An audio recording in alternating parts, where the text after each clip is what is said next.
প্রিয় দর্শক, রানী বিলকিস কে ছিলেন? তিনি কি আসলে একজন মানুষ ছিলেন, নাকি জিন জাতির মধ্যে কেউ ছিলেন? আর সুলাইমান নবী কেন তাকে পরীক্ষা করেছিলেন? তার জীবনে এমন কি অলৌকিক ঘটনা ঘটেছিল যা তাকে ঘিরে আজও রহস্য রয়ে গেছে? আর হযরত সুলাইমান আলাইহিসসালাম কেন তাকে বিয়ে করেছিলেন, এই বিষয়েও আছে অনেক অজানা গল্প। এইসব রহস্যময় ঘটনা আজ আমরা জানব এবং দেখব এই ভিডিওর মাধ্যমে। চলুন আর দেরি না করে শুরু করি আজকের ভিডিও। একদা সুলাইমান আলাইহিসসালাম সিংহাসনে বসে রাজকার্য পরিচালনা করছিলেন। এমন সময় তিনি উপরের দিকে তাকিয়ে দেখলেন পক্ষীকুলেরা তার মাথার উপর পাখা মেলে ছায়াদান করছে, কিন্তু এদের মধ্যে তার প্রিয় হুদহুদ পাখিটি অনুপস্থিত। তখন তিনি হুদহুদের খোঁজ নিলেন, কোথাও তাকে পাওয়া গেল না।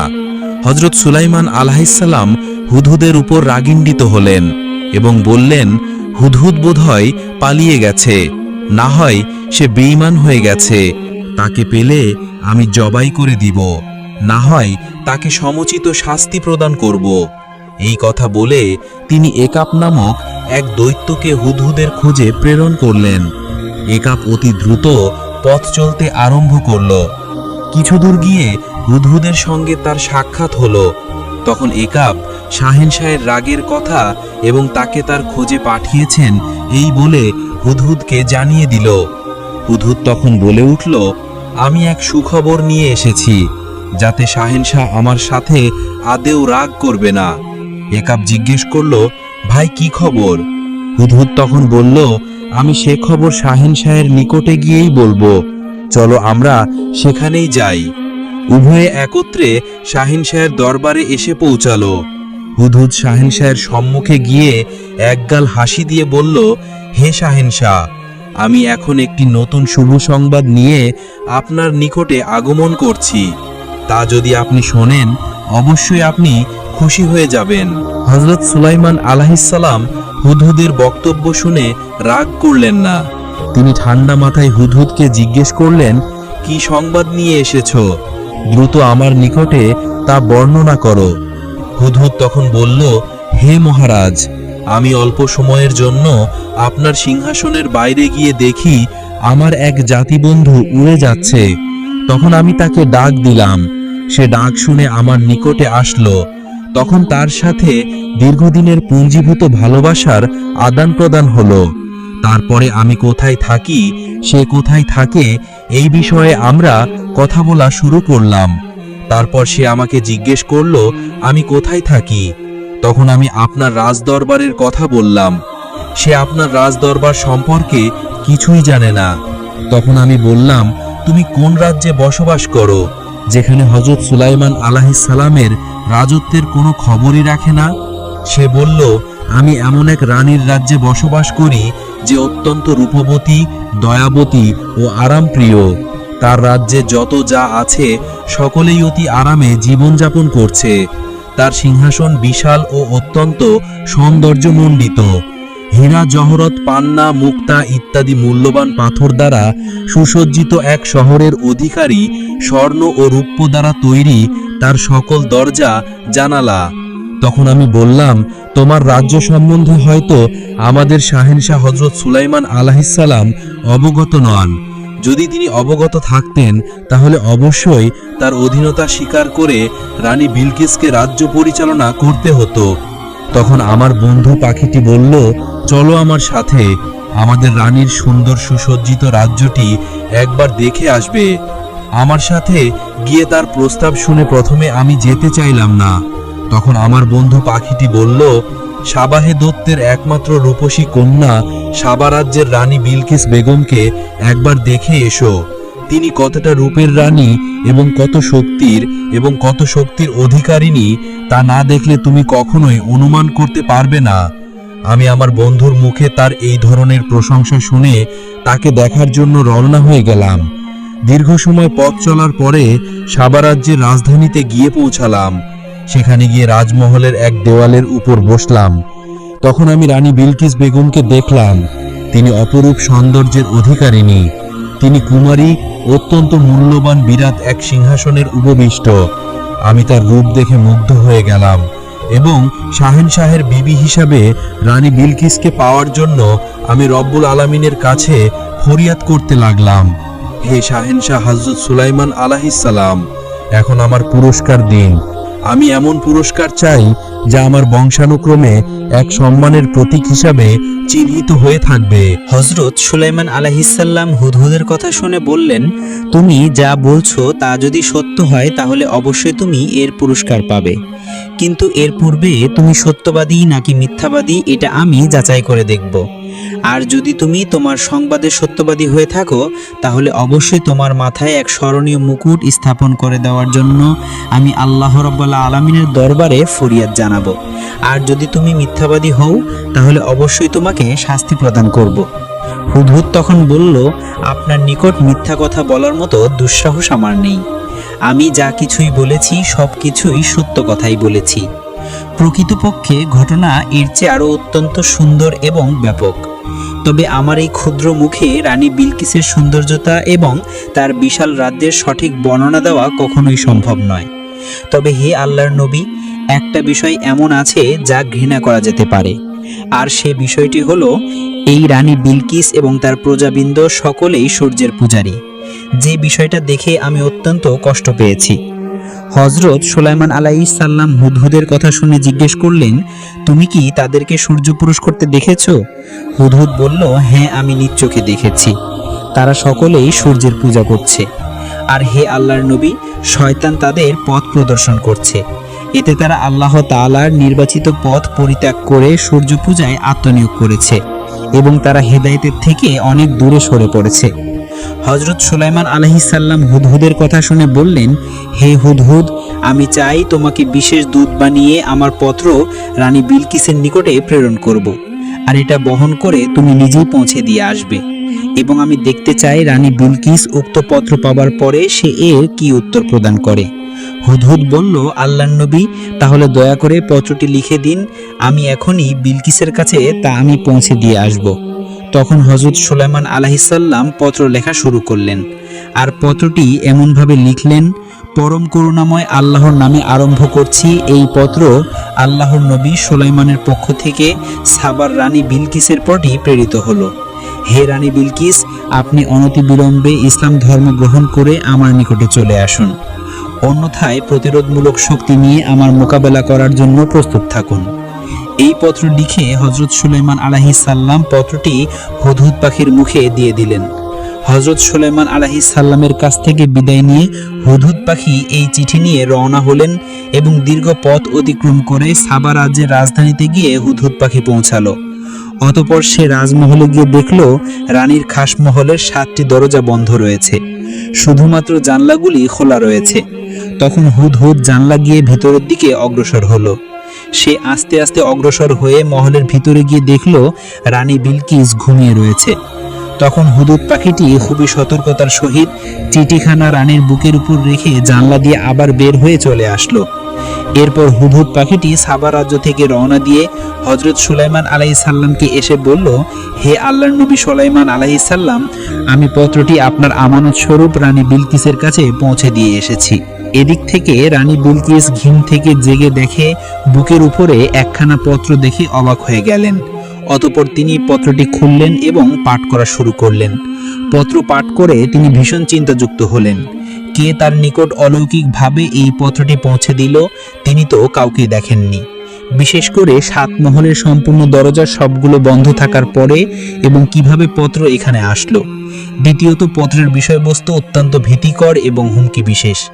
রানী পত্রের মর্ম অনুধাবন করে অত্যন্ত ভীত সন্ত্রস্ত হয়ে পড়লেন এবং জরুরি ভিত্তিতে তার পরিষদবর্গকে ডেকে পাঠালেন। জরুরি খবর পেয়ে তার পরিষদবর্গ রাজমহলে এসে উপস্থিত হলেন। সকলেই যখন রাজমহলে এসে উপস্থিত হলো তখন রানী বিলকিস সকলকে পত্রখানি দেখালেন এবং পত্রের মর্ম অনুসারে তাদেরকে কি করণীয় আছে সকলের নিকট পরামর্শ তলব করলেন। পরিষদের সদস্য বৃন্দদের কেউ কেউ বলল, আমরা সৈন্য সমাবেশ করে সুলাইমান আলাইহিস সালামের সঙ্গে যুদ্ধ করব। কেউ কেউ বলল, যুদ্ধ করা সম্ভব নয়, তিনি বিশাল শক্তির অধিকারী, তার সাথে যুদ্ধ করে আমরা কয়েক ঘন্টা টিকে থাকতে পারবো না। আবার কেউ কেউ বলল, হযরত সুলাইমান আলাইহিস সালামের নিকট আত্মসমর্পণ করা সবচাইতে নিরাপদজনক। সকলের কথা শেষ হবার পরে রানী বিলকিস বলে উঠলেন, আমার অভিমত হলো তার সাথে যুদ্ধ করে আমাদের টিকে থাকা অসম্ভব। তার সম্পর্কে আমি যতদূর জানি, সে যে দেশেই শাসন নিয়ে প্রবেশ করে সেখানে সবকিছু লণ্ডভণ্ড করে দেয়। এমতো অবস্থায় তার রোষানলে পতিত না হয়ে বুদ্ধিমানের কাজ এবং উপঢৌকন পৌঁছানোর পরে কাছেদের ফিরে এসে কি মন্তব্য করে তা শোনার পরে উপযুক্ত ব্যবস্থা গ্রহণ করা যাবে। কেননা সে যদি প্রকৃতপক্ষে আল্লাহর নবী হয়, তাহলে উপঢৌকন পেয়ে সে আরও রাগান্বিত হয়ে যাবে। সে বারবার চাইবে আমরা সকলেই যেন তার নিকটে আত্মসমর্পণ করি। আর যদি সে দুনিয়ার সাধারণ একজন রাজা হয়ে থাকে, তাহলে তার উপঢৌকন পেয়ে সে সন্তুষ্ট হয়ে যাবে। রানী বিলকিস যখন এই কথাগুলো বলল, রানীর প্রস্তাবের সকলেই একমত হয়ে গেল। রানী বিলকিস উপঢৌকন প্রেরণ করে এই কথা বোঝাতে চেয়েছেন হযরত সুলাইমান আলাইহিস সালাম প্রকৃতির পক্ষে একজন নবী, নাকি তিনি একজন সাধারণ রাজ্যের অধিপতি। যদি হযরত সুলাইমান আলাইহিস সালাম নবী হন, তাহলে তিনি উপঢৌকন কখনোই গ্রহণ করবেন না। তিনি রানীকে ইসলাম গ্রহণের জন্য চাপ সৃষ্টি করবেন। আর যদি তিনি একজন রাজ্যের অধিপতি হন, তাহলে তিনি উপঢৌকন গ্রহণ করে তাকে বিয়ে করার প্রস্তাব পাঠাবেন। এরপর রানী বিলকিস তার সৈন্যদের মধ্য থেকে একদল দূত গঠন করলেন এবং হযরত সুলাইমান আলাইহিস সালামের নিকট যে সমস্ত উপঢৌকন প্রেরণ করবেন তাদের নিকট হস্তান্তর করলেন। উপঢৌকন হিসেবে রানী বিলকিস তার কাছেদের নিকটে 7টি স্বর্ণের এবং 7টি রূপার ইট প্রদান করলেন। মণিমুক্তা, জহর উৎপন্ন জাতীয় অনেক মূল্যবান পাথর দিয়ে দিলেন। সর্বোপরি সবগুলো স্বর্ণের সুতা দ্বারা তৈরি করা ঢাকনা কাপড় দিয়ে ঢেকে কাছেদের পাঠিয়ে দিলেন। এরপর উক্ত দূতেরা রানী বিলকিসের কাছ থেকে বিদায় নিয়ে হযরত সুলাইমান আলাইহিস সালামের রাজদরবারের দিকে রওনা করলেন। সাহারা মরুভূমি পাড়ি দিয়ে আস্তে আস্তে তারা হযরত সুলাইমান আলাইহিস সালামের রাজদরবারে এসে পৌঁছালেন। হযরত সুলাইমান আলাইহিস সালাম তখন নিজ সিংহাসনে বসেছিলেন। 1000 উজির তার সম্মুখে বসা ছিল এবং তাদের পাশে সৈন্য সামন্ত, পাইক, পেয়াদা ও জিনপরি দত্ত দানবেরা নিজ নিজ অবস্থানে হযরত সুলাইমান আলাইহিস সালামের আদেশ ও নির্দেশের অপেক্ষায় করজোড়ে দাঁড়িয়েছিলেন। ঠিক এমন সময় হুকুম দরবার এসে খবর দিল রানী বিলকিসের উপর হুকুম নিয়ে কাচেদদের পাঠিয়েছেন। হযরত সুলাইমান আলাইহিস সালাম এই খবর পেয়ে কাচেদদের তাদের ভিতরে আসতে হুকুম দিলেন। কাচেদরা সম্মুখে অগ্রসর হয়ে দেখল রাজমহলের দেওয়াল, ছাদ সমস্ত সবকিছুই স্বর্ণ ও রূপের তৈরি। এছাড়া সিংহাসনের চতুর্পার্শ্বে মূল্যবান পাথর দ্বারা বিভিন্ন কারুকার্য খর্জিত। রাজমহলের এত সুন্দর কারুকার্য দেখে উক্ত কাচেদদের নিজেদের নিয়ে আসা উপঢৌকনগুলোকে অতি তুচ্ছ মনে হলো। এর কারণে তারা ভীষণ লজ্জিত হয়ে পড়ল। তারা এ নিয়ে সম্মুখে অগ্রসর হতেই লজ্জা বোধ করছিল। ঠিক এই সময় হুদহুদ পাখি তাদেরকে মনোবল শব্দ করে হযরত সুলাইমান আলাইহিস সালামের নিকট অগ্রসর হয়ে যাওয়ার জন্য আদেশ করল। তখন হযরত সুলাইমান আলাইহিস সালামের সম্মুখে এসে যথাযথ সম্মান প্রদর্শন করল এবং হযরত সুলাইমান আলাইহিস সালামের নিকটে উপঢৌকন সমূহ পেশ করল। হযরত সুলাইমান আলাইহিস সালাম এ সকল উপঢৌকন দেখে বললেন, তোমরা কি আমাকে উপঢৌকন দিয়ে খুশি করতে এসেছো? এর চেয়ে আমার আল্লাহ আমাকে অনেক বেশি দিয়েছেন। এমনকি তোমরা এগুলো নিয়ে ফেরত চলে যাও আর তোমাদের রানীকে গিয়ে বলো, যদি সে ইসলাম কবুল করতে অস্বীকার করে তাহলে আমি আমার সেনাদল বল নিয়ে তার প্রতি আক্রমণ করব, যার ফলে তার রাজ্য লণ্ডভণ্ড হয়ে যাবে এবং তারা সকলেই রাজ্যচ্যুত হয়ে পড়বে। কাছেদরা হযরত সুলাইমান আলাইহিস সালামের দরবার থেকে বিদায় নিয়ে আস্তে আস্তে রানী বিলকিসের দরবারের দিকে রওনা করলেন। রানী বিলকিসের কাছে এসে হযরত সুলাইমান আলাইহিস সালামের সকল মন্তব্যগুলো জানালো। তার পাশাপাশি হযরত সুলাইমান আলাইহিস সালামের দরবারের শান শওকতের কথা সবিস্তারে বর্ণনা করল। তখন রানী বিলকিস বললেন, তিনি আমার চেয়ে অনেক বড় সম্রাট এবং অনেক বড় শক্তিশালী। তার সাথে যুদ্ধ করার মতো আমার এবং আমার দেশের কেউই রাখে না। তবে হযরত সুলাইমান আলাইহিস সালামের উপরে ঈমান আনা কখনোই উচিত হবে না, বরং তিনি আসলেই আল্লাহর নবী কিনা যাচাই করার জন্য তার পক্ষ থেকে কিছু মুজিজা আমাদের দেখে নেওয়া উচিত। এই চিন্তা করে তিনি পরিষদবর্গের এর সকলেই বলল, তার পক্ষ থেকে মুজিজার উদ্দেশ্যে আমি দ্বিতীয়বার কিছু পরীক্ষামূলক বিষয় নিয়ে তার নিকটে আবার কাসেদ প্রেরণ করতে চাই। রানী বিলকিসের এই কথাগুলি শুনে পরিষদবর্গের সকলেই তার সাথে একমত হলো। তখন রানী বিলকিস কিছু সংখ্যক দাসদাসীকে একই রকম পোশাক পরিধান করালেন, ছিদ্রবিহীন কয়েক টুকরা ইয়াকুত পাথর কৌটায় ভরে দিলেন, কিছু সংখ্যক তেজি ও অলস ঘোড়া প্রেরণ করলেন, সবশেষে একটি খালি বোতল দিয়ে দিলেন। আর কাসেদদেরকে বলে দিলেন, প্রথমে হযরত সুলাইমান আলাইহিস সালামকে দাসদাসীদেরকে তোমরা পৃথক করে দিতে বলবে। এরপর লোহা বা অন্য কোনো যন্ত্র দ্বারা ছিদ্র না করে অন্য কোনো উপায়ে ইয়াকুত পাথরকে গেঁথে দিতে বলবে। তৃতীয়ত, তেজি ও অলস ঘোড়াকে পৃথক পৃথক করে দিতে বলবে। চতুর্থ নম্বরে খালি বোতলটাকে এমন পানি ভরে দিতে বলবে যে পানি আকাশ ও জমিনের কোনো জায়গায় পাওয়া যায় না। রানী বিলকিসের এই সকল প্রস্তাবও বলা শেষ হলে কাসেদগণ রানী বিলকিসের পক্ষ থেকে সে সমস্ত জিনিস নিয়ে হযরত সুলাইমান আলাইহিস সালামের রাজ দরবারের উদ্দেশ্যে রওনা হয়ে গেলেন। সাহারা মরুভূমি পাড়ি দিয়ে আস্তে আস্তে তারা হযরত সুলাইমান আলাইহিস সালামের রাজ দরবারে এসে উপস্থিত হলেন এবং হযরত সুলাইমান আলাইহিস সালামের নিকটে সকল উপঢৌকনগুলি পেশ করলেন এবং উক্ত কাসেদগণ রানী বিলকিসের সমস্ত প্রস্তাব হযরত সুলাইমান আলাইহিস সালামের নিকটে ব্যক্ত করলেন। হযরত সুলাইমান আলাইহিস সালাম এরূপ পোশাক পরা সকল দাসদাসীকে হাত ধুয়ে আসার জন্য আদেশ দিলেন। তখন পুরুষগণ শুধুমাত্র হাতের আঙ্গুল ধৌত করলেন এবং মহিলাগণ তাদের হাতের কবজি পর্যন্ত ধৌত করলেন। আর এর মধ্যেই হযরত সুলাইমান আলাইহিস সালাম বলে দিলেন, এদের মধ্যে থেকে যারা শুধুমাত্র হাতের আঙ্গুল পর্যন্ত ধৌত করেছে এরা হচ্ছে পুরুষ, আর যারা হাতের কবজি পর্যন্ত ধৌত করেছে এরা হচ্ছে মহিলা। দ্বিতীয়ত ইয়াকুত পাথর মাটিতে রেখে পাথর ছিদ্র করে এক প্রকার কীটকে হযরত সুলাইমান আলাইহিস সালাম আদেশ দিলেন যেন উক্ত কীট ইয়াকুত পাথরকে ছিদ্র করে দেয়। 3 নম্বরে হযরত সুলাইমান আলাইহিস সালাম ঘোড়াগুলোর সম্মুখে ছোলা বুট ও ঘাস হাজির করতে বললেন। দেখা গেল অলস ঘোড়াগুলো তাড়াহুড়ো করে ছোলা বুট খেতে আরম্ভ করলো এবং তেজি ঘোড়াগুলো একটু অপেক্ষা করে ঘাস খেতে আরম্ভ করলো। তখন হযরত সুলাইমান আলাইহিস সালাম তেজি এবং অলস ঘোড়ার পার্থক্য দেখিয়ে দিলেন। এরপর হযরত সুলাইমান আলাইহিস সালাম উক্ত খালি বোতলটিকে আনতে বললেন। তখন কাসেদগণ খালি বোতলটি হযরত সুলাইমান আলাইহিস সালামের কাছে পেশ করলেন। হযরত সুলাইমান আলাইহিস সালাম বললেন, এই খালি বোতল দিয়ে আমি কি করব? তখন কাসেদগণ বলল, এই পটের মধ্যে আপনি এমন পানি ভরে দেবেন যে পানি আকাশ এবং জমিনের কোনো জায়গায় পাওয়া যায় না। তখন হযরত সুলাইমান আলাইহিস সালাম একটি ঘোড়া উপস্থিত করার জন্য আদেশ দিলেন। তখন একটি ঘোড়াকে উপস্থিত করা হলো। হযরত সুলাইমান আলাইহিস সালাম উক্ত ঘোড়ার উপরে একজন আরোহণ করালেন এবং বললেন অতি দ্রুত যেন ঘোড়া নিয়ে সে অগ্রসর হতে থাকে। দীর্ঘ সময় সে ঘোড়া চালিয়ে হযরত সুলাইমান আলাইহিস সালামের নিকটে এসে আবার উপস্থিত হলেন।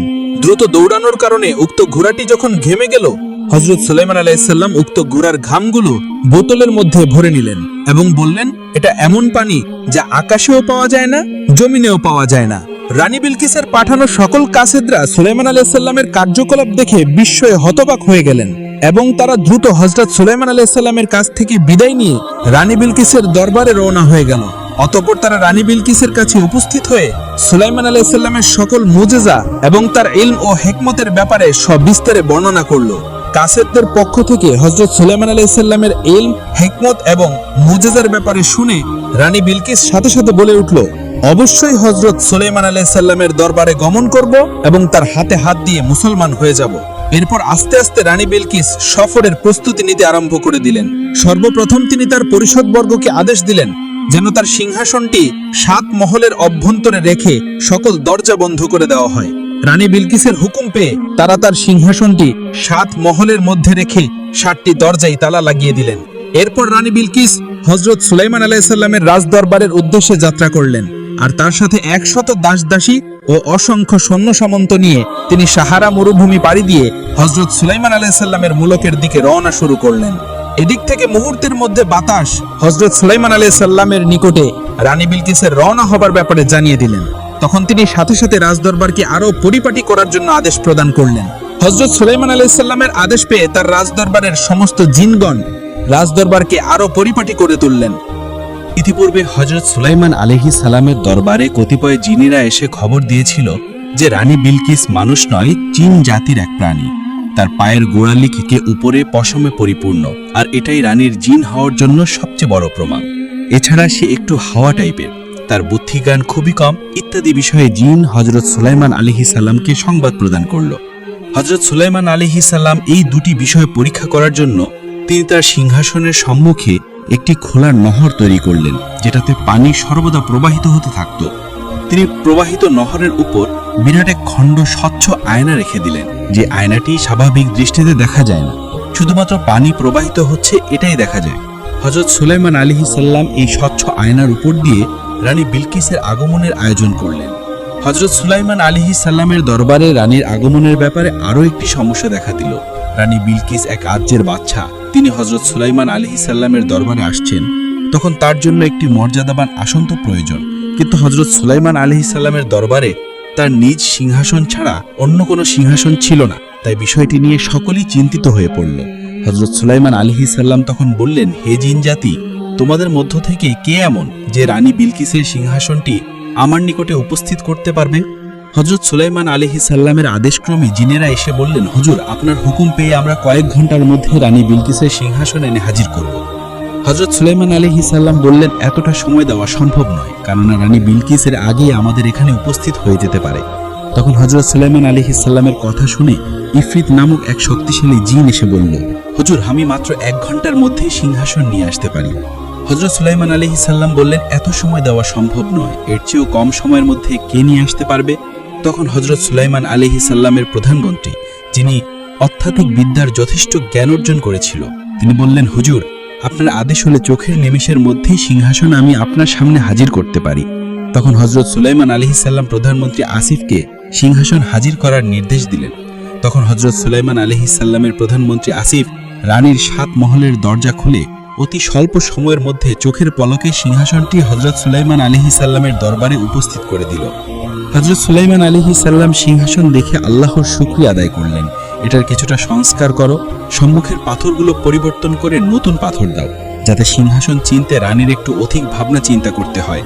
এর মধ্য দিয়েই রানী বিলকিস কি বুদ্ধিমান নাকি সে বুদ্ধি প্রতিবন্ধী তার পরিচয় পাওয়া যাবে। এইভাবে যখন সকল কাজ হলো, রাজদরবারকে সম্পূর্ণ পরিপাটি করা হলো, এর কিছু সময় পরেই হযরত সুলাইমান আলাইহিস সালামের নিকট রানী বিলকিসের আগমনের বার্তা পৌঁছে গেল।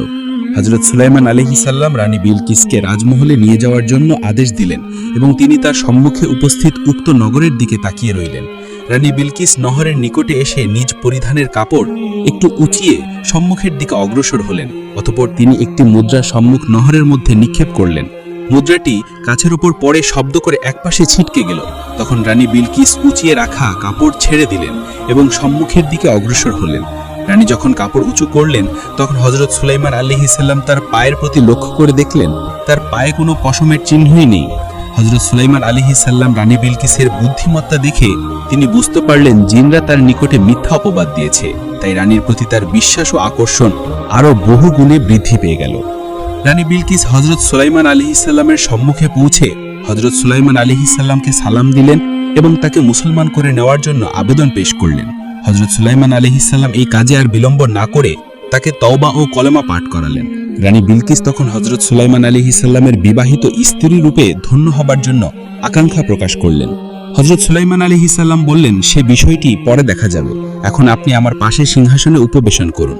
হযরত সুলাইমান আলাইহিস সালামের কথা শুনে রানী বিলকিস উক্ত সিংহাসনের দিকে তাকালেন এবং তিনি এক দৃষ্টিতে তাকিয়ে রইলেন। তিনি বিস্ময়ে হতবাক হয়ে পড়লেন। তখন হযরত সুলাইমান আলাইহিস সালাম জিজ্ঞেস করলেন, আপনার সিংহাসনটি কেমন, আমাকে একটু বলুন। তখন রানী বিলকিস বললেন, আমার সিংহাসন আর কেমনই হবে, এই সিংহাসনটি দেখে আপনি বুঝে নিতে পারেন। হযরত সুলাইমান আলাইহিস সালাম রানীর বিচক্ষণতা দেখে বেশ মুগ্ধ হলেন এবং তাকে ধন্যবাদ দিলেন। তখন রানী বিলকিস বলল, হে আল্লাহর নবী, আপনার দোয়া ও সহবত পেলে আমি জীবনে আরো ধন্য হব। আপনি আমাকে সেই ভাগ্য দান করুন। হযরত সুলাইমান আলাইহিস সালাম তখন রানী বিলকিসের প্রস্তাবটি নিয়ে তার পরিষদবর্গ জিনের সাথে পরামর্শ করলেন। তখন সকলেই তাকে পরামর্শ দিল, রানী বিলকিস যেহেতু ইসলাম গ্রহণ করেছে, তার পাশাপাশি সে যেহেতু মানব সন্তান, তাকে বিবাহ করাতে কোনরূপ প্রতিবদ্ধতা থাকতে পারে না। তাদের সকলের পরামর্শ শুনে হযরত সুলাইমান আলাইহিস সালাম অতি দ্রুত বিবাহের আয়োজনে লেগে গেলেন। স্বাভাবিকভাবে অল্প সময়ের মধ্যে তাদের বিবাহ কার্য সম্পন্ন হলো।